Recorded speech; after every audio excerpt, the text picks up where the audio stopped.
আর এই মুহূর্তে যে খবরের দিকে নজর রাখবো, পশ্চিম মেদিনীপুরে সেখানে এক বিজেপি কর্মীর দেহ উদ্ধার। গত 22শে মার্চ থেকে ওই বিজেপি কর্মী নিখোঁজ ছিল, তারই দেহ উদ্ধার করা হয়েছে। সেখানে পশ্চিম মেদিনীপুরে এক বিজেপি কর্মীর দেহ উদ্ধারকে কেন্দ্র করেই চাঞ্চল্য, এবং গত 22 তারিখ থেকেই তার খোঁজ পাওয়া যাচ্ছিল না, এবং তারপর থেকেই তার খোঁজ শুরু হয়েছিল।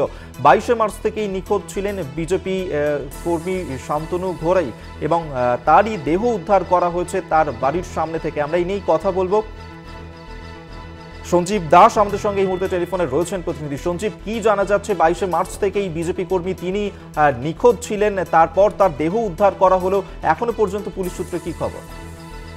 অভিক, যেটা জানা যাচ্ছে গত পরশুদিন তিনি বাড়ি থেকে বেরিয়েছিলেন, ওই বিজেপি কর্মী বাড়ি থেকে কাজের জন্য বেরিয়েছিলেন, কিন্তু তারপর থেকে আর বাড়ি ফেরেননি। তাই সারাদিন ধরে তার বাড়ির লোক, যখন বাড়ির লোকরা খোঁজাখুঁজি করে বাড়ি না মানে ওকে দেখতে না পেয়ে থানায়, গতকাল থানাতে ওরা এফআইআর করতে যায়, কিন্তু প্রথমে থানাতে এফআইআর নিতে চায়নি খড়গপুর লোকাল থানা। পরে যখন রাত্রে হিরণ চট্টোপাধ্যায় আসে এবং হিরণ চট্টোপাধ্যায় যখন চাপ দিতে থাকে, তখন থানায় এফআইআর নেওয়া হয় এবং বয়ান বদলানোর একটা কথা বলতে থাকে থানা থেকে।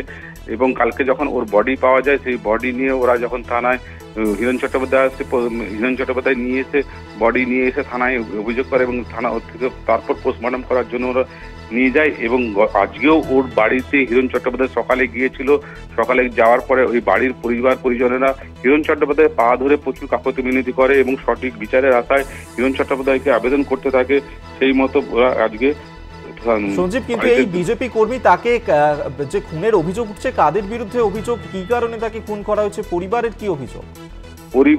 পরিবারের থেকে যেটা অভিযোগ করা হয়েছে যে ও দীর্ঘদিন ধরেই বিজেপি করে এবং এখানে হিরণ চট্টোপাধ্যায়ের নামে দেওয়াল লেখন থেকে শুরু করে এলাকাতে পতাকা বাঁধা এইসব কাজ করতো, যার ফলে তাকে কিছুদিন আগে থেকেই পাড়ারই কয়েকজন থ্রেট করছিল, মানে তাদেরকে ভয় দেখাচ্ছিল এবং অভিযোগ করছিল যে ভোটের পর দেখে নেবে, এরকম ভাবে তারা বাড়ির অভিযোগ করছিল। তারাই সম্ভবত খুন করেছে, এরকমই অভিযোগ বাড়ির লোকদের।